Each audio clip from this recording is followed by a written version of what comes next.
What's going on, guys? Back at the Backyard Bars, and today I'm going to be showing you how to get better at calisthenics skills. We're going to do a workout, but it's going to apply to every single calisthenics skill.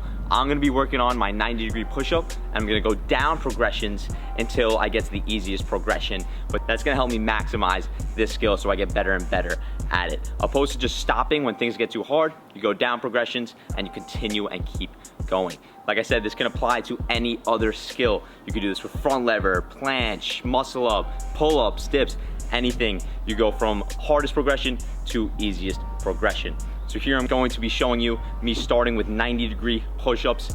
As this gets too difficult, I'm gonna go down to handstand push-ups.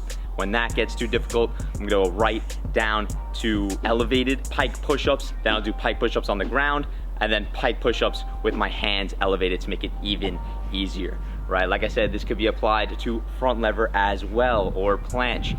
So you do a full front lever if that's the progression you're up to, and you go down progressions to straddle, advanced tucked, tucked, or even use a band if you would like. So I'm gonna be using this as a little bit of a voiceover. As I do the workout, I'll be explaining what I'm doing and why I'm doing it. So you're gonna wanna take around 2 to 3 minutes in between each and every set. Once you fail on the hardest progression, you're gonna drop right down to an easier progression. All right, so when I fail at 90-degree push-ups, I'm going down to those handstand push-ups as you see here. So instead of going through the entire workout, I figured I'd show you 1 rep from each progression. So here's the 90-degree push-up. Keep that core nice and tight throughout the entire motion. You don't want to arch your back on the way up. If you're doing that, you need to make sure that you're building up your shoulder strength enough to where you can still keep your core tight without having to arch your back on the way up. The same applies with the handstand push-up. It's honestly just a shorter range of motion than the 90-degree push-up. That's why it's easier when we go down progressions. If you struggle with those, definitely do those wall handstand push-ups. It's very similar, minus the balance. We build up that shoulder strength, and eventually you build the balance up to get the full handstand push-up. Elevated pikes are very hard as well. It's the same exact motion as that handstand push-up. Only difference is our feet are elevated on a surface.